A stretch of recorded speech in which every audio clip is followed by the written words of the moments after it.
Hi everyone, so my name is Niamh. I am a Customer Innovation Engineer at Confluent, and today I'm going to talk about Kafka 101.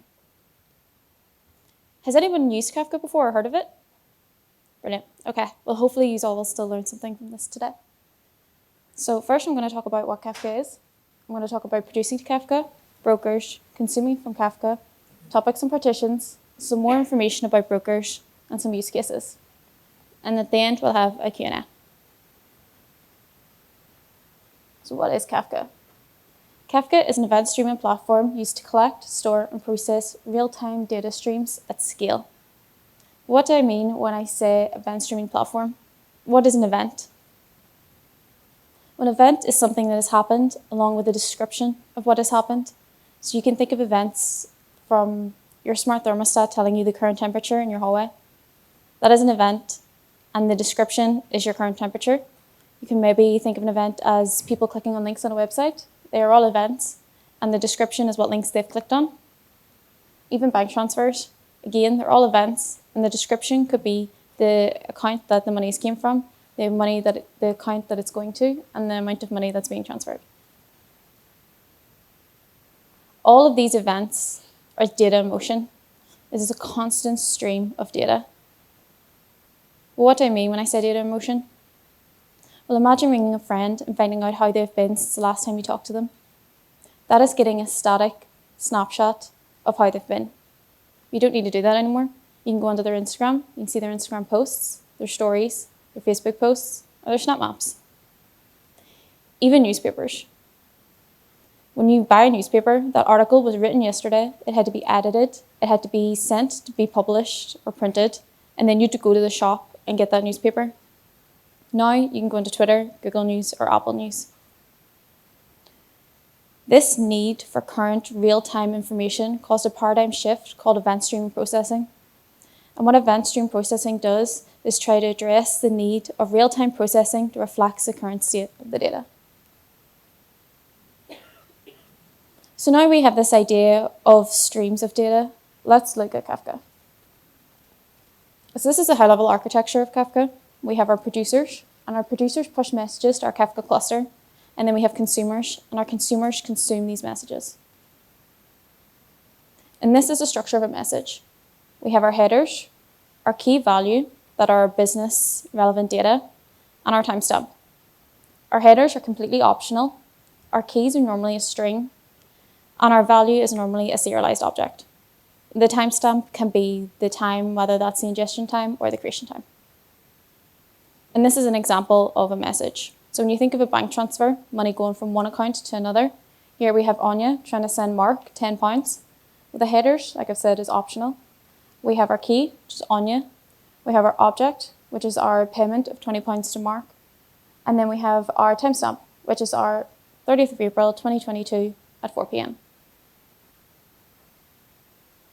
This is a real-life example of the high-level architecture of Kafka. Imagine you have thousands of smart cars all over the world, each with tens of sensors collecting data continuously throughout the day, even when you're not using the car. And they push this data into Kafka, and we have consumers of this data, whether that's data warehouses, maybe service apps, or logs. The data that's being collected in the data centers could be used for better autonomous driving. And when I think of a service app that's using this data, I think, what if you were driving your car and you drove over some glass and you got a puncture in one of your tires, but you didn't realize. You continued driving, you got home, and the next morning you wake up to a notification on your phone saying that one of your tires, maybe front right tire, has lost some pressure in it. This is data in motion. You were asleep, and while you were asleep, the sensor in your tire was collecting that data and was able to tell you that something wasn't right. It had dropped pressure, and you're going to need to get that seen before you drive your car next. These are all data in motion, and a continuous stream of data. So let's look at producing to Kafka. What are producers? Producers are applications written by you, the user, and they can be written in any language that you like. They push messages onto the Kafka cluster, and the Kafka cluster will respond with either an acknowledgement that, yep, I got the data, it's all good, or a NAC, which means the data was not acknowledged, it wasn't able to accept it. The more data you need to get into Kafka, you can. You can just scale the producers. They are easily scaled. And when I talk about producing to Kafka, what really happens is you produce to a log. So every time you produce to Kafka, you append a new message onto the end of the log. And although this graph makes it look like the log is finite, it's not, it's infinite. Brokers. This is where a broker sits in the architecture. We have our producer pushing our messages to our Kafka cluster, and inside our cluster, we have brokers. What is a broker? Well, a broker is a piece of infrastructure, whether that's a virtual machine, a container, or a server, anything like that. A broker has a Kafka process running on it. It has local storage, and generally the default for that local storage retention period is 1 week. This might be something you want to change. A lot of the time, you might not need to keep the data for that long, and you pay for how long you keep that data, so you might want to scale that down quite quickly, depending on the amount of data that you're storing. But at the same time, your legal department might contact you and tell you that you have to keep that data for a certain amount of time. Brokers all act together as one inside the Kafka cluster, and just like producers, they're easily scaled. Now let's talk consuming from Kafka. This is where our consumers sit. We have a producer publishing our messages to the Kafka cluster, and we have our consumers consuming from that Kafka cluster. Consumers, just like producers, are applications that you write. Again, they can be in any language. Consumers continually ask the brokers if they have new information, and you can think of this as long polling. The consumer's main job is to consume this data from the brokers. That is what the majority of work they do. Consumers, just like producers, can scale. If you need more data consumed, that's okay. Just add more consumers. You can also think of consumers as producers themselves. They can consume that data and produce it to another place in Kafka. It's important to note when I talk about consumers consuming the data, that data is not removed or deleted or changed in any way. You can have multiple consumers consuming the same data concurrently. Say you have your team trying to consume data, you can have another team somewhere else in your organization consuming that same data, and you will always get that same version of the data. The only thing that will change that data is your retention period, and that's when it will be cleaned up. And when I talk about consuming from Kafka, you might notice that this diagram looks fairly similar to the diagram from the producer. And it's the same log. You consume from the log. But you'll notice there's some numbers, and those numbers are called consumer offset. Every consumer has this idea of a consumer offset, and that is to remember the last message in the log. This means that the consumer doesn't have to keep reading the same messages over and over again. It can continue from the last place that it left off. Producers and consumers are completely decoupled from one another. The producer does not need to know about the internals of a consumer, and a consumer does not need to know about the internals of a producer. If a consumer was to die, that's fine. A producer will continue producing to Kafka. Let's look at topics and partitions. This is where topics sit. They sit inside our brokers. And you can think of topics as a logical representation of related messages in Kafka. A topic is basically a name, and it's a container for things that are probably similar to each other. Maybe like a table in the database. You can have many topics inside your brokers, and producers can produce too many topics. Data can also be duplicated between topics. You can see here we have multiple producers producing to multiple topics and multiple consumers consuming for multiple topics. You can also note that there's a different number of producers and consumers because you don't have to have the same number of each. However, topics are restricted by their resources and how well they can scale. So that's why we have partitions.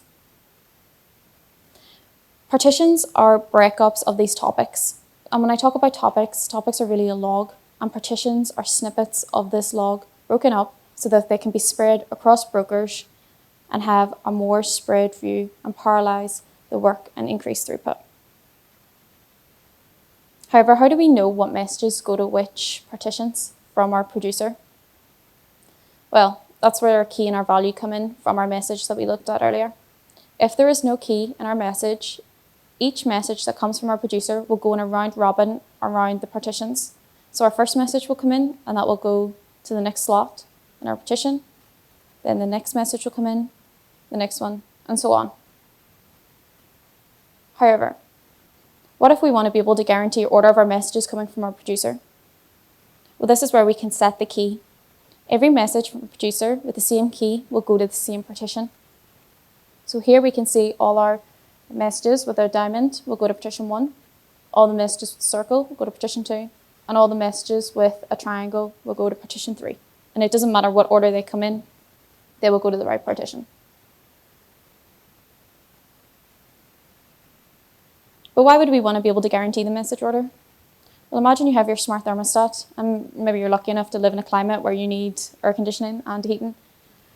But it would be really bad if those messages coming from your thermostat weren't in the right order, because your air conditioning or your heating wouldn't be able to guarantee that that's the current temperature in your hallway. So the two of the systems would be fighting against each other, thinking your hallway is 16 degrees, but it's not, it's actually 20. So to guarantee ordering, what we can do is every message being sent from our producer, and in that case, or in this case, it's our smart thermostat, we can set the key to be the device ID. So we know that every message coming from that device with that device ID will be in order in our partition. So we can say that the last message on our log is the current temperature in our hallway, and from that, we can decide whether we want to put our air conditioning or heating on. So now we know about topics and partitions, let's have another look at brokers. We can see we have our producers producing multiple brokers with multiple partitions, and our consumers consuming from multiple brokers with all these partitions. The broker's basic job is to manage these partitions, but why would we want to manage the partitions? There is an idea of partition replication. Each partition has a lead partition with replicas. Here you can see they're denoted with the, or annotated with the OR. So there is a lead partition, which is partition 0, partition 1, and partition 2, but they each have 2 replicas. This is a replication factor of 3. You can see that all of the partitions are spread across multiple brokers.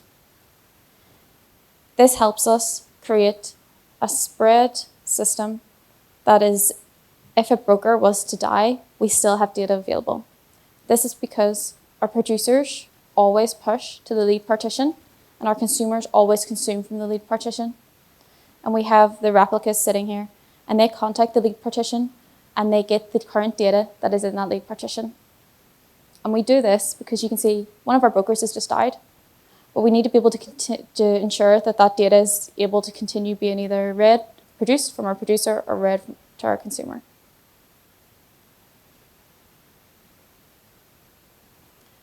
So how does the outside world see Kafka? Well, we know through the use of partitions that Kafka is not all in one machine. It's spread throughout multiple brokers. But the world sees Kafka as one. It operates all as one to the outside world. So let's look at some Kafka use cases. Whenever you possibly ordered a taxi to get here, whenever that driver was allocated to you, and they came from maybe a couple of streets away rather than all the other side of Belfast, or the estimated time of arrival, that could have been using Kafka. Whenever you have your personalized newsfeed, could have been Kafka. Whenever you've went and Googled something and then you go into some of your social medias and you see an ad for something that you've just Googled, could have been Kafka. Real-time inventory or fraud detection. Have you been sitting on your couch in Belfast and somebody's used your card in Australia to buy something? That fraud detection in the background used by your bank could have been using Kafka. And we can see this looks like a mess. The spaghetti architecture, it's not easy to read. It doesn't look very easy to be able to extend it. But when we add Kafka into it, it looks a lot nicer. And it looks like we can easily extend this. So let's go over a quick summary. We know our producers produce messages to lead partitions. We know our consumers consume from that lead partitions. Partitions are distributed across multiple brokers for resilience. The broker's main purpose is to manage these partitions, and producers and consumers are completely independent of one another. If you want to know any more information, you can go to developer.confluent.io. There's 100 days of code, or if you want to learn more code at your own pace, or you can download some Confluent examples on GitHub. Has anybody any questions? No? Okay. Oh, Thank no, you. sorry, there is. There is. Okay. My bad. It's the bright lights. The shining nights. It's not a thing.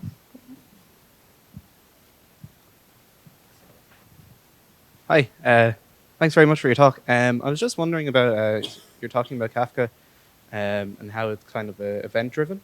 And I was wondering if people are using this for kind of very rapid data propagation inside their businesses.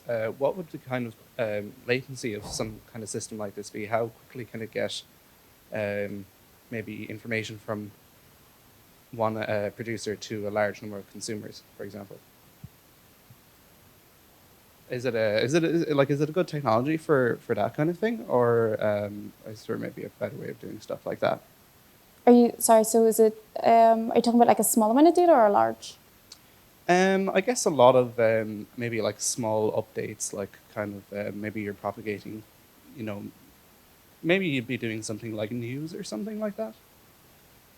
Like updates about a bunch of stuff you're interested in, or maybe we just got information about this customer or this thing just happened, that kind of stuff. I suppose it would be little packets of data, but lots of them very, very fast.